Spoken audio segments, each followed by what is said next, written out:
I think if I hear you call me Becky one more time, six-pack, I'm gonna pop your tops. All six of them.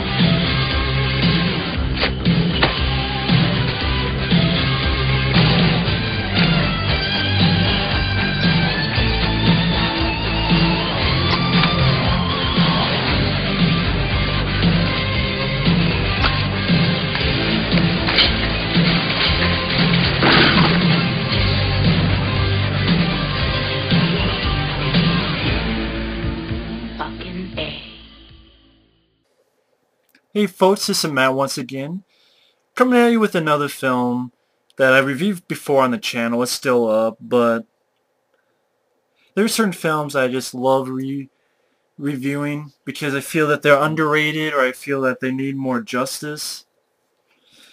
And with, not sure when this will be posted, but a while ago, I mean, it's the passe thing where you complain about remakes and all this stuff, but I know, that's old hat.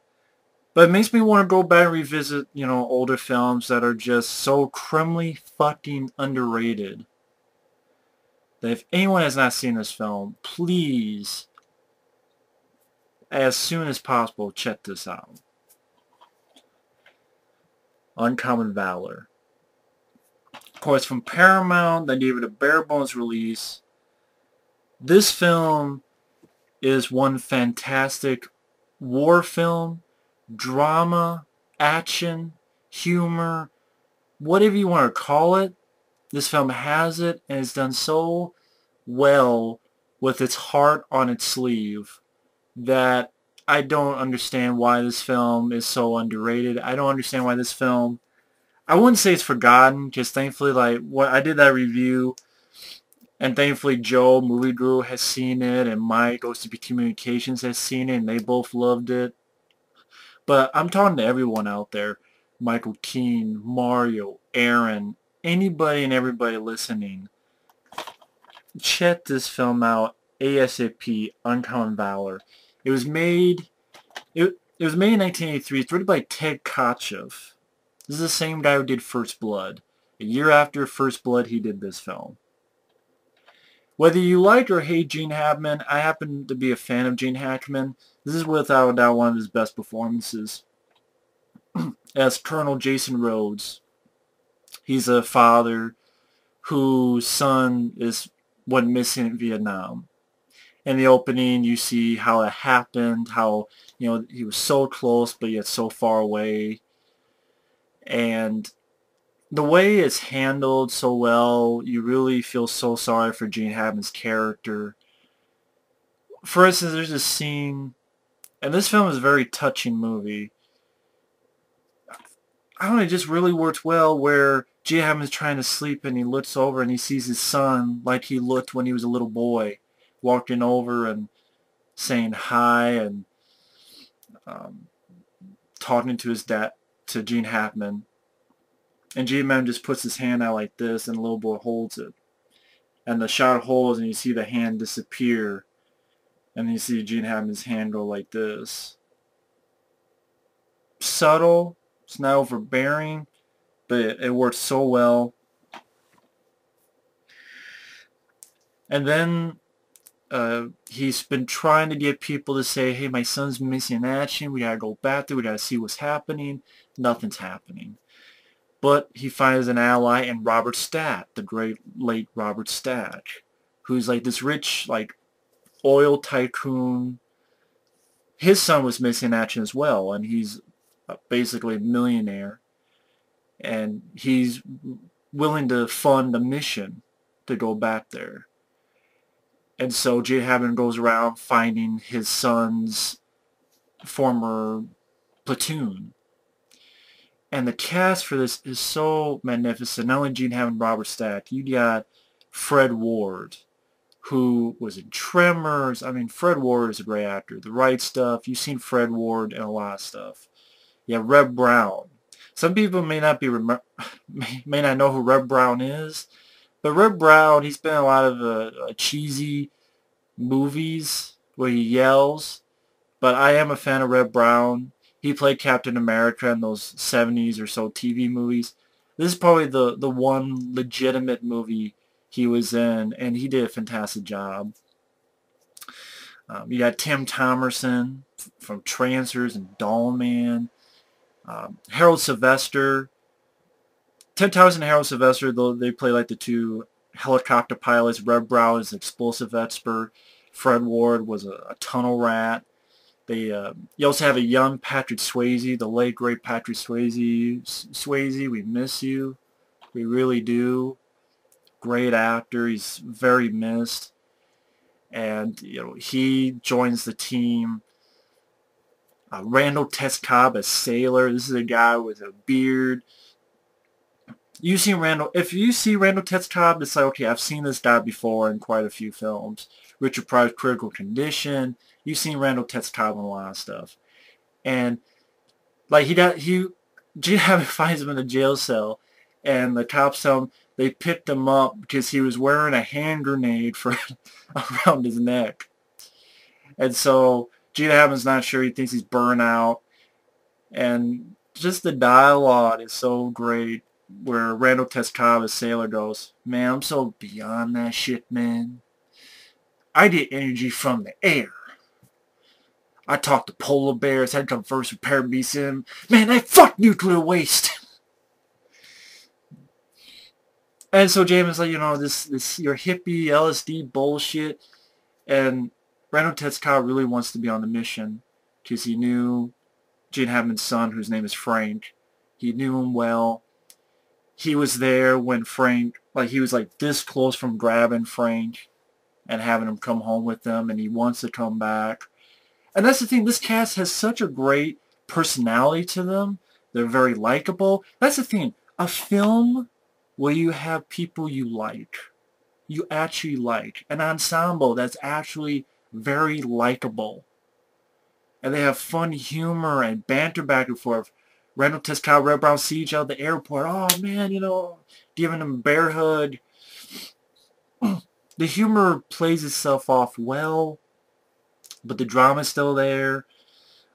Everybody's got their story. Fred Ward, you find out later on that he was a tunnel rat. He doesn't like enclosed spaces. He's a little bit claustrophobic. And then you find out a story that he was a tunnel rat, and of course, tunnel rats, they go in the tunnels completely dark, and he hears someone in there with him, and you only have a split second, either you kill or be killed.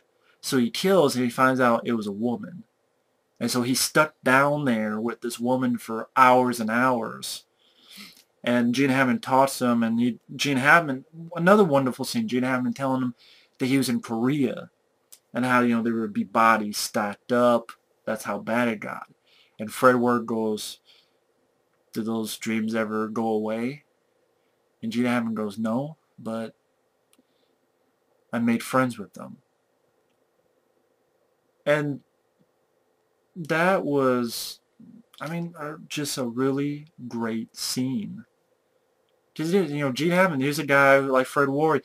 Gene Hackman sees those dead soldiers' faces haunting his dreams, and he made friends with them. This is great stuff.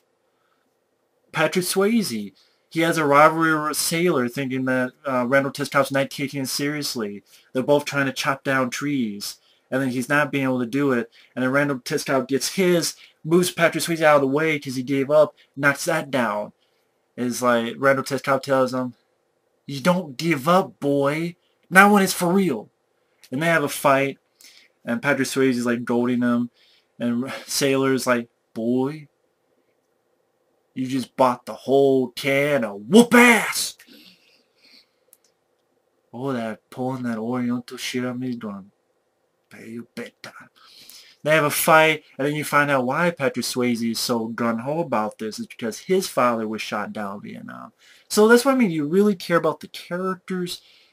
Each character gets their own thing to play with. And then, like, whether it be in the training montages where the Robert Statch has built a replica of where they need to go so they can train. You have a fun moments where Fred Ward is the one in hiding. The others are doing their maneuvers. And, you know, the point is not to get caught. And how each one gets caught is really funny. Reb Brown gets caught. It's like, no, wait a minute. Shit. Like, before that, like, Fred Ward jumps him and ties him up. And Reb Brown's like, oh, shit, I'm dead. Hey, Will's like, shit. And then Tim Thomerson, he's going. And someone comes behind him. He just knows it. He just looks at the sign. Because each time Fred Ward grabs someone, he puts a sign saying, like, DOA or ex-rookie. He puts on Patrick Swayze. And what he did to Tim Thomerson, he just does this, like, Ted was like, fuck, man.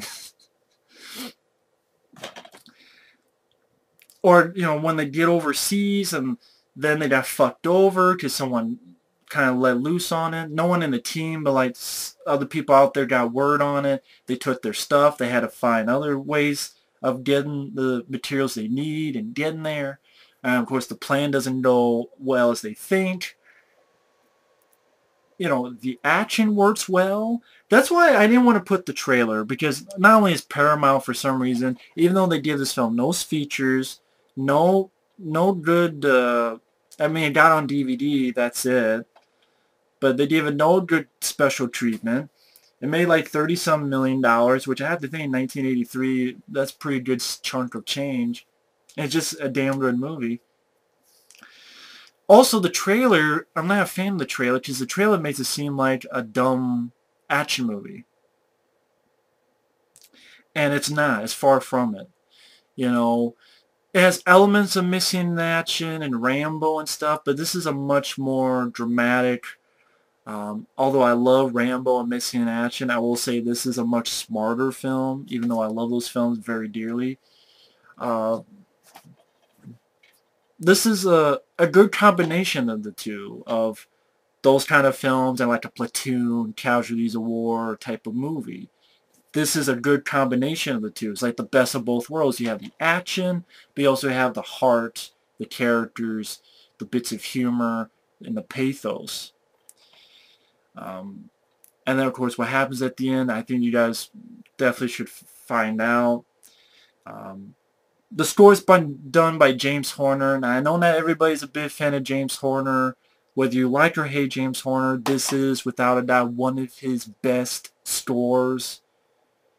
When it's supposed to really make you feel something in your heart, it does it perfectly. When it's supposed to be fun, it's fun.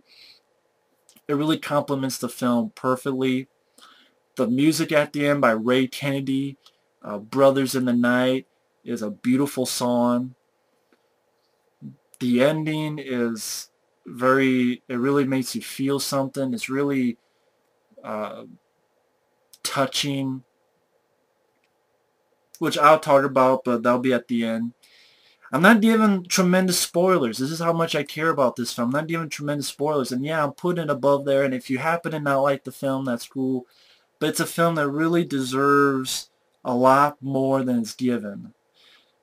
You know, the cast did such a bang-up job. The directing, the acting, the music, the production value, everything is at the top of their game. And you have really wonderful moments. And then you have characters that you actually care about, whether they live or die. And not all of them make it. And you feel bad. And you feel, damn. But at the same time, it's like, wow, this movie made me feel something, but it's not a cheap shot like some of these horror films today where just everybody dies. Out of the blue. It's not like that. But because you care about these characters so much, and then if something does happen, you feel bad about it. But at the same time, you still keep going because it did it to you. It didn't smack you in the head with it. It did it to you graciously. It did it to you like a film should. So I highly, highly suggest you check it out, because I'm getting to the spoilers now for the ending. So right now, the ending where, before I get to that, which I know people already cut it off, another bit that I love is Reb Brown, when he's talking about how he sets the charges. It's like, I want to get the exact line of dialogue that he says. Most human problems can be solved by an appropriate charge of high explosives, boys and girls. And he basically shows them the tips he used. Like, he uses, like, not just one trap. He uses, like, 6, 7, 8 traps, like, of different types of explosives. You know, how they have a trip mine, and he mimics it, boom! And then they go over here, and their asses are on fire. And then they get this bouncy Betty, blows their balls off. And he makes it fun, making them laugh, but he also is telling them information, so it's on purpose. Such a fun sequence. Lots of fun sequences, but also a lot of moments that really touch your heart. But then, getting to the end of the film, well, you know, some have died. Some that I really care about. Like, spoiler alert, folks. Spoiler alert. Spoiler alert. Reb Brown and Sailor, Randall Tex Cobb, 2 great characters. They died, but they died with their boots on, so to speak. They died as heroes. They really give them their moment to shine. It's not a death that's half-assed like Star Trek Generations with Captain Kirk. You know, it really gives his moment to shine.